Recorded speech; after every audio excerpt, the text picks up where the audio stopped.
His Majesty King Hamad bin Isa Al Khalifa sent a cable of congratulations to U.S. President Donald Trump on the occasion of his swearing in as President of the United States, wishing him good health, happiness and success in his presidential duties and leading the friendly American people towards further progress and prosperity. His Majesty expressed great pride in the historical ties between the two friendly countries and the close partnership based on solid foundations and strong pillars, as well as the strong friendship and mutual appreciation between the two peoples. His Majesty affirmed his constant aspiration to strengthen the strategic relations between Bahrain and the U.S. and to develop cooperation, coordination and joint action to promote the mutual interests for the benefit of the two countries and peoples in all fields. His Royal Highness the Crown Prince and Prime Minister Prince Salman bin Hamad Al Khalifa sent a cable of congratulations to U.S. President Donald Trump on taking the constitutional oath as President of the United States. His Royal Highness wished Trump success in carrying out his duties and leading the American people towards further progress and prosperity. He expressed pride in the strength of Bahrain-U.S. strategic partnership, which is based on the historic relations between the two countries and their peoples. His Royal Highness affirmed Bahrain's commitment to further strengthen the strategic relations and develop the joint coordination in a way that achieves the mutual aspirations of both countries and their peoples in all fields. His Royal Highness also sent a similar cable to U.S. Vice President James David Vance on taking the constitutional oath as Vice President of the United States. The Speaker of the Representatives Council, Ahmed Lamsallam, chaired the weekly meeting where the Council approved a draft law on the transportation and distribution of water from a Dur station. The Council also approved draft laws on commercial registry, organizing pensions and retirement benefits for government employees, military retirement law, and education. The Council then approved 10 proposals and referred them to the government. The Shura and Representatives Councils held a ceremony honoring the national football team yesterday on the occasion of winning the 26th Arabian Gulf Cup Football Championship. The Speaker of the Representatives Council, Ahmed Lamsallam, stressed that the achievement is the result of the support of His Majesty the King and the follow-up of His Royal Highness the Crown Prince and Prime Minister. He expressed deep appreciation and gratitude for the positive national and societal impact of this victory, which contributed to upholding the values of national loyalty and belonging and enhancing the authentic Bahraini spirit. He pointed out that the support provided by the members of the Representatives Council to the national team is a national duty and a parliamentary responsibility. The chairman of the Shura Council, Ali Saleh, stressed that the achievement of the Bahraini national team was made thanks to the great support of His Majesty the King to the youth and sports sectors, which strengthens the position of Bahraini football. He also praised the prominent role of His Royal Highness the Crown Prince and Prime Minister in making this achievement. He praised the outstanding level and performance of the national team that resulted in this honorable achievement. The Minister of Interior General Sheikh Rashid bin Abdullah Al Khalifa inaugurated the 15th Professional Development Conference and Exhibition organized by the American Society of Safety Professionals Middle East Chapter in partnership with the Ministry. The conference brings together 9 keynote speakers, 70 technical presentations, 20 workshops and 6 panel discussions revolving around occupational safety. The Minister emphasized that enhancing cooperation in the training field contributes to the preparation of highly qualified cadres in the fields of public safety, noting the need to take advantage of modern technological systems to develop thoughtful procedural rules and take into account safety requirements. He added that security awareness is an essential part of security and public safety and requires continuous development in light of rapid changes, pointing in this regard to Bahrain's launch of the National Civil Protection Platform in November 2023 to enhance awareness among citizens and residents and provide information to protect public safety. The Minister pointed out that the current session of the conference embodies the role of community partnership in achieving public safety, and it is a great opportunity to benefit from the latest technologies in the field of health, safety and environment and exchange expertise in this field. The Executive Vice President of Loss Prevention Department at Saudi Aramco and Chairman of the conference, Ibrahim Khawaji, delivered a speech in which he noted that this platform has become a center for professionals and leaders from around the world to exchange experiences and address current and future health and safety challenges. The Minister of Interior then honored the organizers of the conference, noting that Bahrain continuously works to encourage these types of conferences.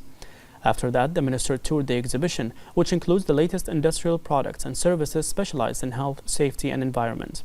A number of sponsoring and exhibiting companies from Bahrain, Saudi Arabia, the UAE and the UK are participating in the exhibition, where the Minister was briefed on the modern technologies in this field. He praised the advanced equipment and technologies included in the exhibition, which contributes to opening wide horizons towards enhancing the use of public safety mechanisms.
The Minister of Municipalities Affairs and Agriculture, Engineer Wael Mbarak, attended the inauguration ceremony of planting gaff trees for the first time in Bahrain, which were gifted by the UAE, where 37,000 trees were planted as part of the fraternal cooperation between the two countries to achieving sustainable development.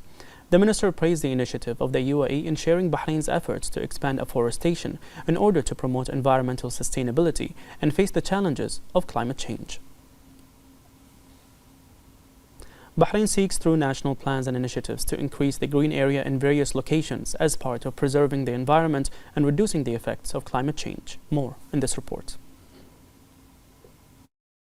In order to intensify national efforts to move forward towards increasing the green area in line with Bahrain's commitment to reach zero carbon neutrality by 2060, several initiatives and plans have been adopted to increase afforestation in Bahrain, including the quadrupling of mangrove trees to 4 times by 2035, and within the framework of preserving the environment and reducing the effects of climate change. The National Initiative for Agriculture Development (NIAD) launched the Forever Green campaign, which contributed significantly to increasing the green area in various locations with a focus on coastal areas. The increase in green areas also contributes to enriching biodiversity across Bahrain, and also seeks to achieve strategic objectives, the most important of which are achieving the sustainability of natural systems and reducing the consequences of climate change by absorbing and storing carbon dioxide, in addition to enhancing the aesthetic appearance and supporting ecotourism efforts in Bahrain, which contributes to improving air quality, reducing pollution, moderating the climate, and providing a healthy environment for future generations. Bahrain attaches great importance to increasing the area of green space in various governorates to achieve the objectives of the comprehensive and sustainable development process witnessed by Bahrain.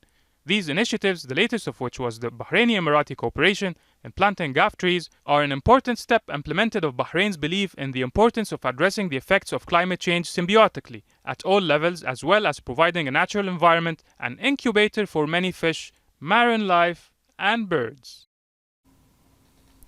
The Minister of Social Development, Hussam Al-Alawi, participated in the ceremony organized by the Technical Secretariat of the Council of Arab Ministers of Social Affairs on the occasion of the first Arab Day for Older Persons and the Arab Day for Volunteerism, held at the General Secretariat of the Arab League in Cairo under the patronage of the Egyptian President Abdel Fattah al-Sisi. The minister expressed pride in participating in this important occasion that brings together Arab countries to promote the values of volunteerism and honor the elderly, pointing out that these events embody the noble humanitarian values that Arab societies seek to promote. He emphasized that volunteering is a moral and societal duty that contributes in building more inclusive and sustainable societies and reflects the commitment of Arab countries to consolidate the culture of giving. The CEO of the Education and Training Quality Authority, Dr. Maryam Mustafa, affirmed that the authority has initiated procedures to put the framework into effect to launch the Kindergarten Performance Review Project in Bahrain. She added that the project comes in response to the increasing importance of the early education sector, which is the basic building block of an integrated educational system to ensure a stimulating and inclusive learning environment for children. She stressed that the framework represents a pivotal step towards promoting innovation in the education sector and achieving the highest quality standards in educational institutions for all stages in Bahrain. She pointed out that the project is one of the priorities included in the authority's strategy for the years 2023 to 2026.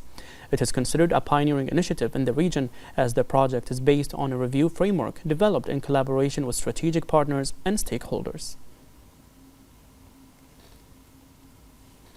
The public prosecution is organizing an international conference titled Promoting Restorative Criminal Justice, a look at the evolution of criminal justice administration patterns, in cooperation with the Ministry of Interior, Naif Arab University for Security Sciences, the Institute for Judicial and Legal Studies, and with the participation of the UN Office on Drugs and Crime. This comes within the framework of strengthening efforts to develop the criminal justice systems. The conference will be attended by prominent judicial and academic figures, including Deputy Chairman of the Supreme Judicial Council and President of the Court of Cassation, Sheikh Khalid bin Ali Al Khalifa, the Attorney General, Dr. Ali bin Fadl Al Bu'aynain, as well as representatives from the UN and experts. The conference aims to define the concept of restorative criminal justice, review its historical development, identify its legal foundations at the international level, and highlight its importance in promoting human rights and achieving sustainable development goals. And to speak more about this, we are joined over the phone by Chief Prosecutor Abdullah Abdulrada. Hello and welcome, Mr. Abdullah. Can you tell us about the prominent topics that will be held during the conference? Good evening to you and to your viewers and listeners. I'm happy to announce that the public prosecution will host the conference entitled Promoting Restorative Criminal Justice under the distinguished patronage of His Excellency the Attorney General, Dr. Ali bin Fadl Bayanin. Of course, the conference is being held in collaboration with the Ministry of Interior, Naif Arab University for Security Sciences, and the Institute of Judicial and Legal Studies, with the participation of the United Nations Office on Drugs and Crime. It will commence next Sunday, January 26th at the Gulf Hotel. The core message of this conference is to highlight the Kingdom of Bahrain's pioneering efforts in developing a comprehensive justice system, including restorative and reformative justice, which has been evolving over the past 25 years.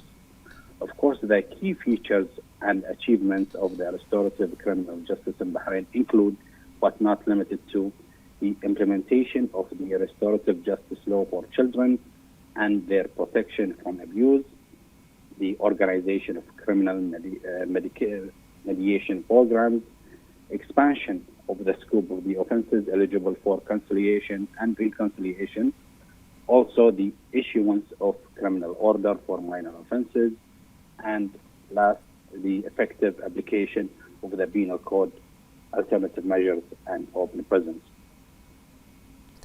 Chief Prosecutor Abdullah Abdulrada, thank you for joining us. The Ministry of Housing and Urban Planning witnessed a wide turnout of its e-services during 2024, reflecting the success of its efforts to promote digital transformation and provide advanced services to citizens. The Director of Information Technology Department at the Ministry, Ahmed Al-Dawadi, said that the Ministry's website has witnessed an interaction with citizens and visitors, noting that the number of visitors to the website during 2024 reached about 260,000 visits. He added that the ministry is continuing to develop e-services and work to improve the transactions and housing services provided to citizens and support efforts to implement e-transformation plans in line with the objectives of the government program 2023-2026. The International Basketball Federation, FIBA, announced that Bahrain will host the final of the 14th edition of the 3x3 World Tour on November 21st and 22nd. The president of the Bahrain Basketball Association, Ala Madara, praised the unlimited support provided by the first deputy chairman of the Supreme Council for Youth and Sports, chairman of the General Sports Authority and president of Bahrain Olympic Committee, His Highness Sheikh Khalid bin Hamad Al Khalifa, for the youth and sports sector in general and basketball in particular. He noted that this support was a key factor in the successes achieved by Bahrain in hosting this world tour. He also praised the visions and directives of Vice President of the BOC and Chairman of the Organizing Committee, His Highness Sheikh Isa bin Ali Al Khalifa, for hosting the tour.